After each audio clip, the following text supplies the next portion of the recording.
Olá, alunos do quinto ano, eu sou o professor Jefferson, professor da disciplina de História. Hoje nós vamos ter mais uma aula de História, dando continuidade aos nossos conteúdos, seguindo o livro didático de acordo com a sequência. Lembrando que nós estamos já no módulo 2, tá? Então vamos lá começar mais uma aula de História. Só que antes eu gostaria de falar para vocês que eu estou com saudade de vocês, da nossa rotina diária, das nossas conversas que nós tínhamos todos os dias, da nossa rotina de chegar na escola, ter todo aquele momento no pátio, depois na quadra, depois subir e começar nossas aulas, ok? Então, que logo vamos estar juntos e vamos dar continuidade aos nossos conteúdos de História. Vamos lá. Lembrando que nós vamos estar trabalhando hoje, o conteúdo é controle das minas. Isso está no livro didático de vocês, na página 253. Só para vocês também estarem acompanhando essa leitura. Não deixem de estar acompanhando a leitura, leiam tudo direitinho, porque eu eu faço um resumo do texto e explico, mas aí vocês têm que ler também pausadamente para poderem compreender melhor o conteúdo e também responder os exercícios do livro didático, além dos de fixação. Então, só ressaltando, está na página 253 esse nosso conteúdo de hoje. Vamos lá? O controle das minas. O que se deu esse controle das minas? Que minas é essa? Só lembrando, nós estamos falando das minas de mineração de ouro e pedras preciosas, ok? Dando continuidade ao nosso conteúdo. A exploração das minas era controlada por Portugal, porque nós sabemos que nessa época da mineração, lá no século XVII, XVI, ainda fazia parte da colônia portuguesa, né? Porque depois é que o Brasil virou república, nós sabemos tudo isso. Aí, então, Portugal é que controlava todo o nosso território brasileiro, utilizando a forma de colônia, né? De colônia portuguesa, né? Então, que foi também passado 300 anos esse período de que o Portugal controlava o nosso território. Então, tinha o objetivo de arrecadar o máximo de riqueza, porque nós já sabemos que Portugal, esses países europeus e depois Portugal e Espanha, mas principalmente Portugal, porque chegou primeiro, né, em 1500, nós já sabíamos qual era. Ele descobriu esse território novo e principalmente porque tinha muita riqueza e tem muita riqueza ainda. Então ele queria esse território para quê? Para que ele pudesse arrecadar o máximo de riqueza possível para realmente também o país deles também se tornar rico, independente, muito mais do que os outros. Então, com o objetivo de arrecadar o máximo de riqueza possível por meio de cobrança de impostos. Então, além de descobrirem esse novo território, esse território que dava muito dinheiro para eles resolveram uma outra maneira, cobrar impostos através dessas minas. Por quê? Porque era onde realmente tinha uma grande moeda de troca, que era ouro e pedras preciosas. Então, eles procuraram justamente esse meio de cobrar impostos para que eles pudessem ter esse controle maior das minas. E como era feito isso, nós vamos ver agora no decorrer dos nossos conteúdos. O controle das minas também era tipo para que eles pudessem pagar menos impostos. Como assim pagar menos impostos? Então, algumas pessoas passaram a contrabandear o ouro, escondendo parte do metal encontrado. Então, já queriam enganar a colônia, né, enganar Portugal. Como era feito isso? Com o objetivo de evitar o contrabando, foi quando Portugal já viu que estavam contrabandeando, estavam escondendo, nem tudo que estavam lá tirando das minas estavam mostrando, estavam fazendo tipo uma prestação de contas para Portugal, então eles resolveram o quê? Resolveram adotar medidas mais duras, exigindo que, por exemplo, que todo ouro extraído fosse registrado. Então, todo ouro que saía da mina levava o carimbo da coroa, que tem também no livro didático de vocês aí a imagem. Eu não consegui na internet essa imagem, então por isso eu não vou mostrar, mas vocês podem olhar no livro didático de vocês, na página 256, que tem lá mostrando direitinho qual era esse carimbo da coroa, que era feito que todo o ouro que saísse dessa mina era carimbado.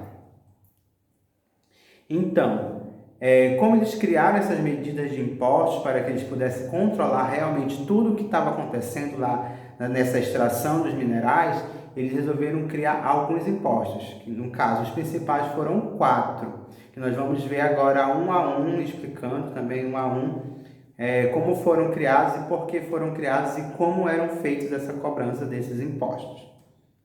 Primeiro era o quinto, porque apenas o nome é quinto, mas o que era esse quinto, esse imposto? Valor que representava um quinto, 20% de todo o ouro extraído nas minas, que deveria ser pago à coroa portuguesa. Então, esses 20% de tudo que era extraído de determinada mina, que nós sabemos que não era apenas uma, eram várias, mas todo o valor junto, aí eles tiravam 20% e era passado para a coroa.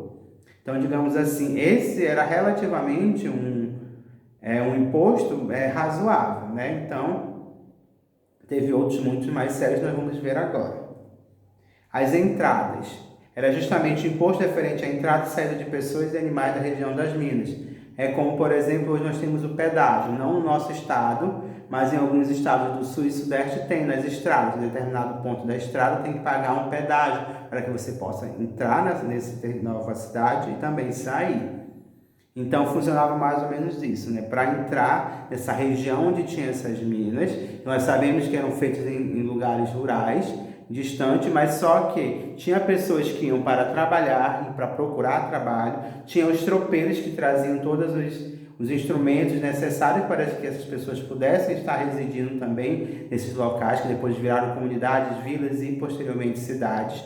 Mas esse imposto era justamente de travar a entrada e saída, no sentido de que quem entrou pagou e quem saiu também pagou algum imposto, para que pudesse ter acesso a essa área de mina, porque nós sabemos que nessas áreas existiam muitas riquezas, né? Existia a mineração de pedras preciosas e o ouro, principalmente o ouro. E também teve o imposto da captação. Como funcionava esse imposto da captação?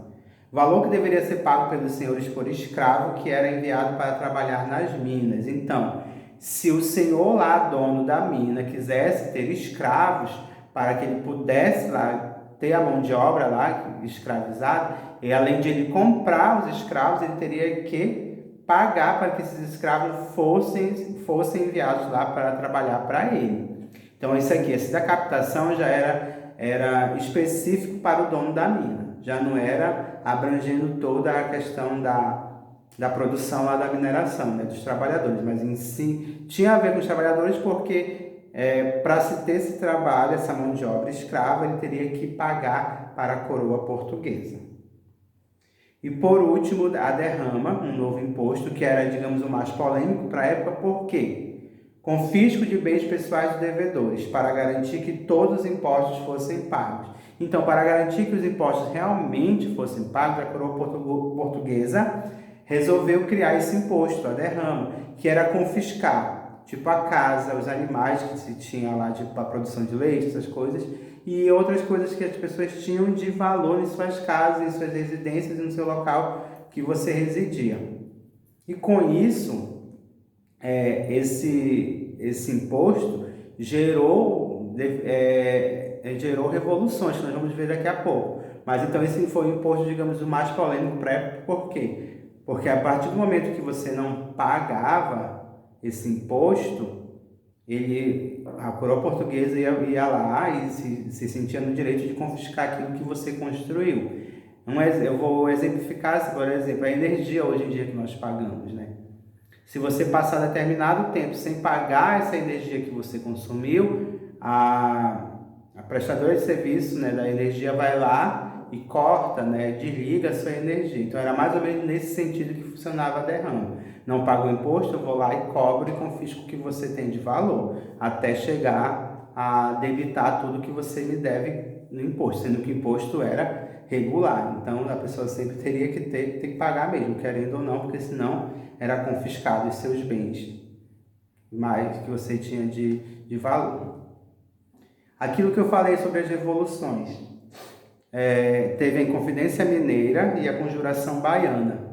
Foram duas revoluções, né, de grande porte, digamos assim, as mais conhecidas historicamente, que nós sabemos, principalmente a Inconfidência Mineira, que tem até um feriado nacional no dia 21 de abril, nós vamos falar também sobre isso, mas que foram essas duas revoluções que derivaram desses impostos que a coroa portuguesa impôs realmente para os residentes do território brasileiro.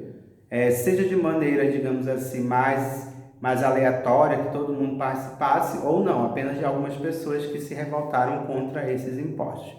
Principalmente o da derrama, porque era confiscar os bens que as pessoas tinham. Então vamos entender como funcionou cada uma dessas revoluções.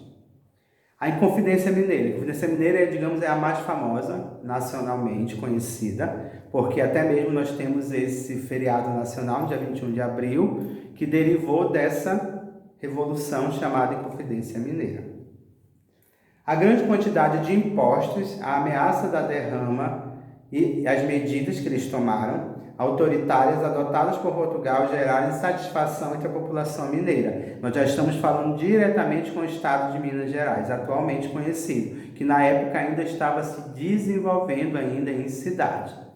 Que nós demos até o exemplo na última aula, que Ouro Preto antigamente era Vila da Prata, né? Então, só para nós entendermos. Então, essa Inconfidência Mineira se derivou devido a isso. Essa grande quantidade de impostos que era realmente imposta, por isso que cobrada mesmo, e principalmente a derrama. Porque se você não paga o seu imposto, é confiscado os seus bens que você tem, digamos, de mais valor. Então, a população lá da região mineira se revoltou contra a coroa portuguesa nesse sentido de que nem tudo eles eram deles, principalmente os seus bens que eles tinham conquistado, tipo casa e os bens que eles tinham realmente de valor para si. Quando aconteceu essa Inconfidência Mineira? Como se derivou? Em 1789, uma parte da população livre de Minas Gerais se revoltou contra a coroa e lutou por sua independência e que fosse estabelecida uma república, que isso logo em seguida o Brasil todo se tornou república, né? E essa revolta ficou conhecida como Inconfidência Mineira. Olha, em 1789, nos séculos passados, no passado um pouco distante do nosso, uma parte da população livre. Por que uma parte da população livre? Porque nós sabemos que nessa época a escravidão ainda era vigente, porque só em 1888 é que a princesa Isabel assinou a lei sobre a abolição da escravatura, sendo que então, quem foi que resolveu lutar para que não houvesse mais esses impostos? A população livre, porque os escravos literalmente estavam sendo escravizados, eles não tinham vez e nem voz nessa época. Então, quem foi que lutou foi as pessoas livres de Minas Gerais, que é a população livre. E eles queriam que isso houvesse uma independência no sentido de que essa república funcionasse, no sentido de que eles não pagariam tantos impostos. Sendo que nós pagamos impostos até hoje. Que vocês podem até pesquisar na internet, pedir para o papai, para a mamãe, para o tio, para a titia, o avô, a avó, pesquisar também. Por quê? Porque eles são os que geram renda aí para cá, para a casa de vocês. Para eles pesquisarem quanto de imposto nós estamos pagando diariamente. Apesar do país estar em quarentena, né? Então vários estabelecimentos estão fechados, mas a economia gira sempre, principalmente a questão dos impostos. Então só mesmo um lembrete, uma dica, vamos voltar ao conteúdo. Então, para realmente acontecer algo, precisou-se ter o quê? Essa revolta, que foi conhecida e considerada como Inconfidência Mineira. Quem participou, professor, dessa Inconfidência Mineira? Quem foi, digamos, o louquinho que quis participar? Porque participar de uma revolta como essa, em um país, na verdade, um território que não era considerado país, um território de Portugal, porque o Brasil pertencia a Portugal na fase de colônia. Quem foi que resolveu participar? Os comerciantes, porque eram pessoas, todos eles são pessoas livres. Comerciantes, os fazendeiros, os militares e os padres. Que é justamente essa parte dessa parcela, essa parte da população que estava livre e estava se sentindo no sentido de agredida, no sentido de estar insatisfeita realmente com o que a coroa estava impondo, de cobrar e cobrar e cobrar sempre mais e mais os impostos. E eles não estavam querendo também pagar, não no sentido de não querer pagar, mas no sentido de que estavam sendo cobrados algo a mais, como no imposto da derrama, que era confiscar aquilo dos bens pessoais das pessoas. E houve também, um dos participantes delatou os planos para as autoridades, e a revolta não chegou a acontecer. Muitos rebeldes foram presos e exilados. Então, um dos participantes, teve acho que até uma minissérie na Rede Globo que contou um pouco sobre isso, quem foi que deletou, né, esses planos para as autoridades, porque no sentido de que abarcaram toda a revolta que realmente iria acontecer. Talvez tivesse acontecido, a história do Brasil seria outra hoje em dia. Mas era para ser essa história que foi o que aconteceu realmente.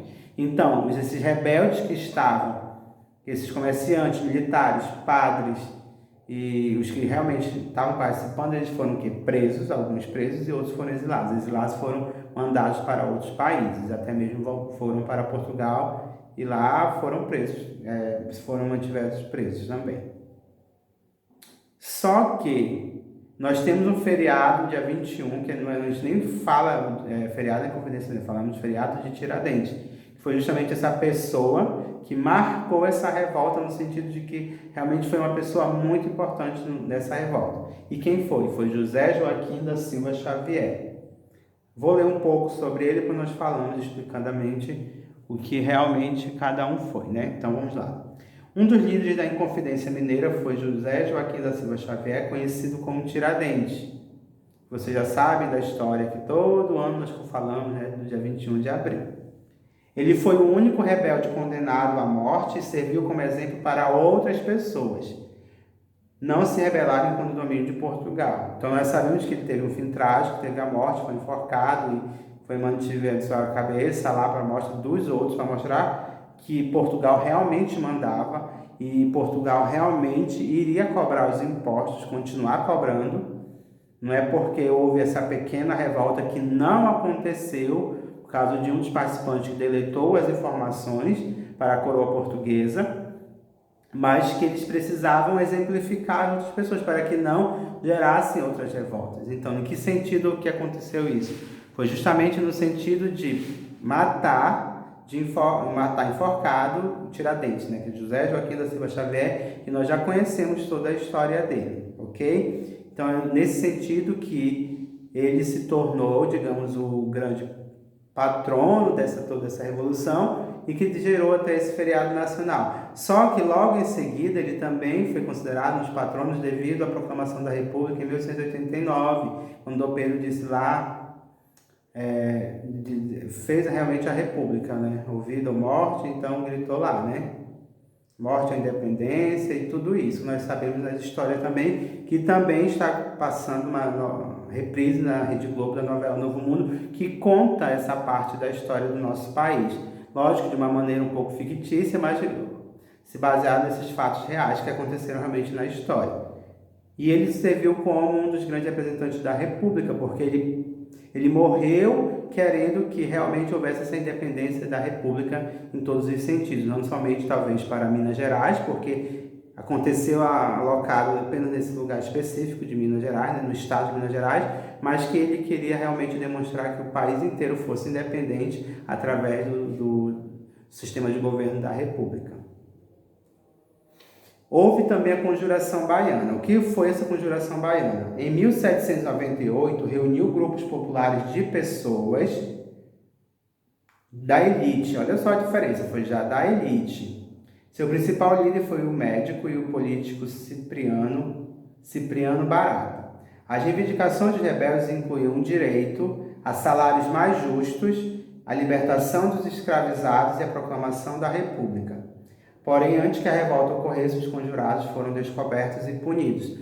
Também não aconteceu. Foi uma revolução que foi pensada, mas não chegou a acontecer. Mas que já foi diferente lá na Inconfidência Mineira. A Inconfidência Mineira foi as pessoas livres. Aqui não, foi apenas a elite, médico, comerciante, as pessoas de alto cargo. Mas por quê? Porque elas queriam reivindicar um direito a salários mais justos, porque todo mundo já não se sentia... Era tanto imposto cobrado e cadê os salários? Eram justos para pagar esses impostos, além de receberem pouco, ainda devolver de novo para a coroa portuguesa. Então houve também esse sentido de revolta justamente por aí, né? Pela questão dos salários. Já se pensava também na abolição da escravatura, porque já se pensava na libertação dos escravizados, porque eram muitas pessoas que trabalhavam justamente a questão do salário relacionado aos escravizados. Porque nessa época também já existia muitos escravos no Brasil, principalmente lá na mineração. E também a famosa proclamação da República, porque era quando o Brasil deixaria de ser Brasil colônia, deixaria de depender de Portugal e seria um país independente. E também, que eu acabei de falar, uma revolta que também não aconteceu, porque foram descobertos e foram punidos, talvez da mesma maneira da Inconfidência Mineira, exilados e presos. Então, esse foi o nosso conteúdo de hoje. Nós tivemos, o conteúdo de hoje foi sobre o controle das minas, a Inconfidência Mineira e a Conjuração Baiana, que tudo isso realmente segue a sequência do nosso livro didático e segue também a sequência da história, no sentido de que nós precisamos estar estudando sempre, lendo bastante, estudando essa história não muito recente nossa, ok? Lembrando que tem exercício no livro didático na página 255 e 256 para vocês responderem, para vocês também compreenderem melhor esse conteúdo que foi tratado hoje, tudo bem? Então, eu agradeço vocês, fiquem até a próxima aula, fiquem bem, estudem bastante, leiam bastante, pesquisem sobre esses conteúdos, vejam filmes, séries que têm relacionado a esse conteúdo, lembrando que tem que ver lá se a idade de vocês compete assistir esses filmes, porque tem algumas cenas que não dá para assistir, mas pesquisem algo que vocês possam fazer. Então, se cuidem, fiquem em casa, lavem as mãos e até a próxima aula. Tchau, tchau.